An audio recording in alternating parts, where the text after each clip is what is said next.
সংবাদ সবাইকে স্বাগত জানাচ্ছি। আমি ফিরোজ তোহা। শুরুতেই সংবাদ শিরোনাম জানিয়ে দেব এই মুহূর্তে হাতে পাওয়া সর্বশেষ গুরুত্বপূর্ণ আপডেট বাংলা সংবাদ। শুরুতেই থাকছে ঢাকার সড়কে বেপরোয়া শ্রমিক League, mother of mafia Sheikh হাসিনার হেলমেট বাহিনী, লাঠিয়াল বাহিনী, ছাত্রলীগ নিষিদ্ধ, আওয়ামী লীগ এবং যুবলীগের বেশিরভাগ নেতাই পলাতক এবং অনেক নেতাকর্মী কারাগারে। কিছু নেতার বিচারও চলছে।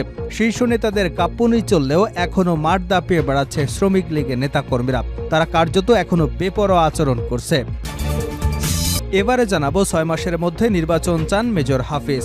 অন্তর্বর্তীকালীন সরকার আগামী 6 মাসের মধ্যে দেশে জাতীয় নির্বাচন দেবে এমনটাই প্রত্যাশা করেছেন বিএনপির স্থায়ী কমিটির সদস্য মেজর অবসরপ্রাপ্ত হাফিজউদ্দিন আহমেদ। তিনি বলেন, রাজনৈতিক দলগুলোর সঙ্গে আলাপ আলোচনা করে এ সময়ের মধ্যে নির্বাচন দেওয়া সম্ভব।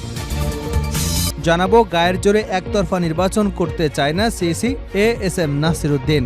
দেশে অবাধ, সুষ্ঠু, গ্রহণযোগ্য নির্বাচন আয়োজনের প্রতিশ্রুতি দিয়েছেন নবনিযুক্ত প্রধান নির্বাচন কমিশনার এএসএম নাসিরউদ্দিন। একতরফা বা গায়ের জোরে নির্বাচন আমরা চাই না বলে জানিয়েছেন তিনি।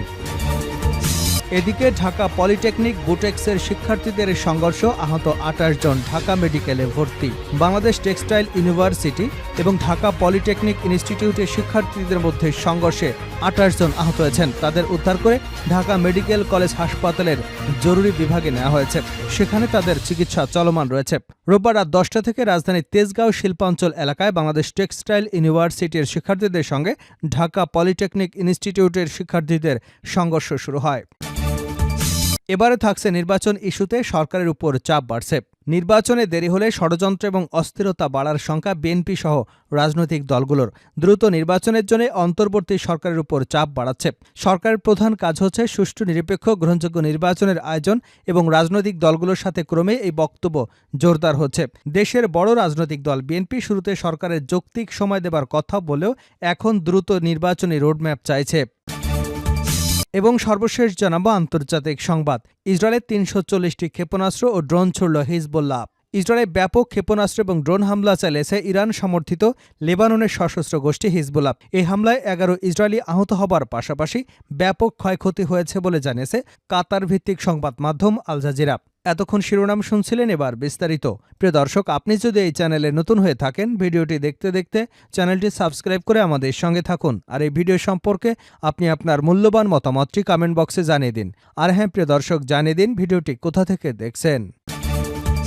ঢাকার সড়কে বেপরোয়া শ্রমিক League, mother of mafia Sheikh হাসিনার হেলমেট বাহিনী, লাঠিয়াল বাহিনী, ছাত্রলীগ, আওয়ামী লীগ এবং যুবলীগের বেশিরভাগ নেতাই পলাতক এবং অনেক নেতা কারাগারে। কিছু নেতার বিচার চলছে। শীর্ষ নেতাদের কাঁপুনি চললেও এখনও মাঠ দাপিয়ে বেড়াচ্ছে শ্রমিক লীগের নেতাকর্মীরা। তারা কার্যত এখন বেপরোয়া হয়ে গেছে। শেখ হাসিনা পালালেও শ্রমিক লীগের নেতাকর্মীরা এখনও রিকশা শ্রমিক লীগের হয়ে ব্যাটারি চালিত রিকশা চালকের নামে রাজধানীর ঢাকায় কয়েকদিন ধরে সড়ক ও রেলপথ অবরোধের নামে তাণ্ডব চালাচ্ছে। হাইকোর্টে দেওয়া আদেশ অমান্য করে তারা প্রতিদিন ঢাকার বিভিন্ন সড়ক, রেলপথ অবরোধ করে বিক্ষোভ করছে, পথচারীদের হয়রানি করছে। দেশীয় অস্ত্রশস্ত্র হাতেও বেপরোয়া হয়ে ত্রাসের রাজত্ব শুরু করতে চাচ্ছে। সাধারণ রিকশা চালক যারা রিকশা চালাচ্ছেন তাদের রিকশা আটকে দিয়ে চালকদের মারধর করা হচ্ছে। কোথাও রিকশা চালকদের এবং যাত্রীদেরও হয়রানি করা হচ্ছে। সড়ক অবরোধ করায় একদিনের যানজটে লাখ লাখ মানুষ ভোগান্তিতে পড়েছে। অন্যদিকে লাঠি, অস্ত্র এবং মারমুখী ভাঙচুরের মানুষের মধ্যে আতঙ্ক ছড়িয়ে পড়েছে। রাজধানী ঢাকায় ব্যাটারি চালিত রিকশা চালাতে দেওয়ার দাবিতে ত্রাস সৃষ্টিকারী শ্রমিক লীগের নেতারা সুকৌশলে ব্যানারে বিএনপি নেতাদের ছবি ব্যবহার করছে। গতকাল রাজধানীর মোহাম্মদপুরে ধানমন্ডি, যাত্রাবাড়ি, জাতীয় প্রেসক্লাব, মিরপুর, মালিবাগ সহ বিভিন্ন এলাকায় সড়ক অবরোধে রেখে বিক্ষোভ করে ব্যাটারি চালিত রিকশা চালক নামধারী শ্রমিক লীগের সন্ত্রাসীরা। মূলত ঢাকা মহানগর এলাকার সড়কে ব্যাটারি চালিত রিকশা চলাচল 3 দিনের মধ্যে বন্ধ এবং বিধিনিষেধ আরোপে হাইকোর্টের নির্দেশের প্রতিবাদে চালকের নামে শ্রমিক লীগ বিক্ষোভ দেখাচ্ছে। টানা কয়েকদিন ধরে চলছে ব্যাটারি চালিত রিকশা চালকদের নামে শ্রমিক লীগ এবং রিকশা শ্রমিক লীগের নেতাকর্মীদের ভয়াবহ তাণ্ডব। রাজপথ অবরোধ কর্মসূচি পালনের নামে রাজধানীকে অচল করে দেবার চেষ্টা করছে। রাজধানীর বিভিন্ন ব্যস্ত সড়ক সকাল সন্ধ্যা অবরোধ করে কর্মসূচি পালন করছে তারা। দেশীয় অস্ত্র এবং লাঠি হাতে মহড়া দিচ্ছে এবং ভাঙচুর করছে। এরই ধারাবাহিকতায় গতকাল সকাল থেকে রাজধানীর বিভিন্ন জায়গায় সড়ক অবরোধ করে বিক্ষোভ শুরু করলে তীব্র যানজটের সৃষ্টি হয়। এতে ভোগান্তিতে পড়েন সাধারণ মানুষ। অথচ আইনশৃঙ্খলা বাহিনী অনেকটা অনুনয় বিনয় করে তাদের সড়ক থেকে তুলে দেবার চেষ্টা করছে। অবরোধের কারণে যানজটে ভুক্তভোগীদের অভিযোগ, আইনশৃঙ্খলা বাহিনী কঠোর হলে শ্রমিক লীগের নেতাকর্মীরা রিকশা চালকের বেশ ধরে রাস্তায় তাণ্ডব চালাতে পারত না। সর্ষের ভিতরে ভূতের মতোই শ্রমিক লীগ নেতারা আইনশৃঙ্খলা বাহিনীর কিছু সদস্যকে হয়তো ম্যানেজ করে ফেলেছে। 6 মাসের মধ্যে নির্বাচন চান মেজর হাফিজ। অন্তর্বর্তীকালীন সরকার আগামী 6 মাসের মধ্যে দেশে জাতীয় নির্বাচন দেবে এমনটাই প্রত্যাশা করেছেন বিএনপির স্থায়ী কমিটির সদস্য মেজর অবসরপ্রাপ্ত হাফিজ উদ্দিন আহমেদ। তিনি বলেন, রাজনৈতিক দলগুলোর সঙ্গে আলাপ আলোচনা করে এ সময়ের মধ্যে নির্বাচন দেওয়া সম্ভব। ঢাকা রিপোর্টার্স ইউনিটিতে বরিশাল বিভাগ সমিতির উদ্যোগে মুক্তিযুদ্ধের 9 নম্বর সেক্টর কমান্ডার, বাংলাদেশের প্রথম রাজবন্দী বীর মুক্তিযোদ্ধা মেজর অবসরপ্রাপ্ত এম এ জলিলের 35তম মৃত্যুবার্ষিকী উপলক্ষে স্মরণসভা ও দোয়া মাহফিলে তিনি এমন আশা ব্যক্ত করেছেন। মেজর হাফিজ বলেন, বর্তমান সরকারের কাছে আমাদের প্রত্যাশা অনেক। আমরা বিশ্বাস করি সরকার আগামী 6 মাসের মধ্যে জাতিকে একটি নির্বাচন উপহার দেবেন। সেই নির্বাচনে যারাই ক্ষমতায় আসুক না কেন আমরা তাদের সাদরে গ্রহণ করব। সেখানে সবার ভোটের অধিকার থাকবে, গণতন্ত্র ও মানবাধিকার থাকবে। তিনি বলেন, জনগণের কাছে দায়বদ্ধ এমন একটি সরকার আমরা অবিলম্বে দেখতে চাই। রাজনীতির মাঠ খোলা আছে। ছাত্র সমাজ যদি রাজনীতি করতে চায় তারা দল গঠন করে নির্বাচনে আসুক। এখন মুক্ত পরিবেশে দল গঠন করে জনগণের দ্বারপ্রান্তে এসে নির্বাচন করতে পারেন তারা। জনগণ যাকে রাষ্ট্র পরিচালনার দায়িত্ব দেবে আমরা মাথা পেতে মেনে নেব। গায়ের জোরে একতরফা নির্বাচন করতে চায় না সিইসি এএসএম নাসির উদ্দিন। দেশে অবাধ, সুষ্ঠু ও গ্রহণযোগ্য নির্বাচন আয়োজনের প্রতিশ্রুতি দিয়েছেন নবনিযুক্ত প্রধান নির্বাচন কমিশনার এএসএম নাসির উদ্দিন। একতরফা বা গায়ের জোরে নির্বাচন আমরা চাই না বলে মন্তব্য করেন তিনি। রোববার দুপুরে সুপ্রিম কোর্টের জাজেস লাউঞ্জে আনুষ্ঠানিকভাবে শপথ নেবার পর গণমাধ্যম কর্মীদের সঙ্গে আলাপকালে এমন প্রতিশ্রুতি দিয়ে তিনি বলেন, আমাদের নিয়ত সহি।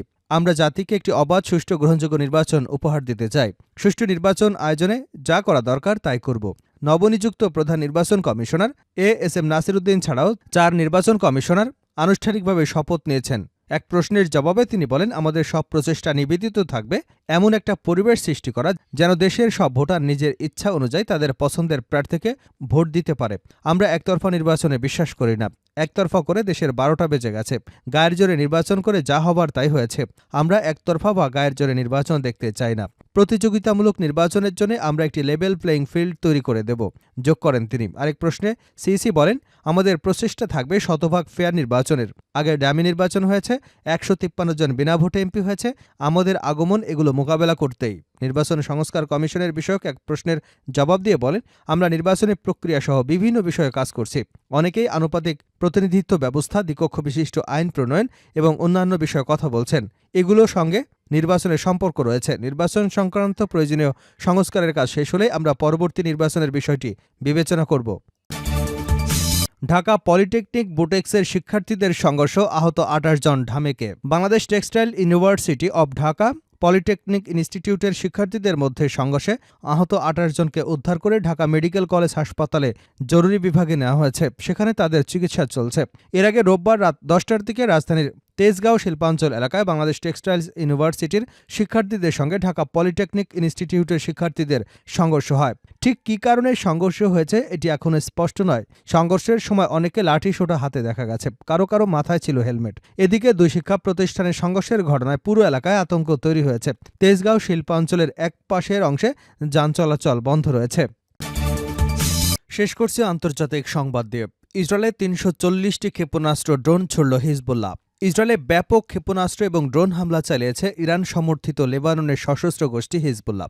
এ হামলায় 11 ইসরায়েলি আহত হবার পাশাপাশি ব্যাপক ক্ষয়ক্ষতি হয়েছে বলে জানিয়েছে কাতার ভিত্তিক সংবাদ মাধ্যম আল জাজিরা। হিজবুল্লাহর দাবি, প্রথমবারের মতো ইসরায়েলের আশদোদ নৌঘাঁটিতে হামলা চালিয়েছে তারা। এর সঙ্গে তেল আবিবে সামরিক স্থাপনায় ড্রোন এবং ক্ষেপণাস্ত্র ব্যবহার করে হামলা চালানো হয়েছে।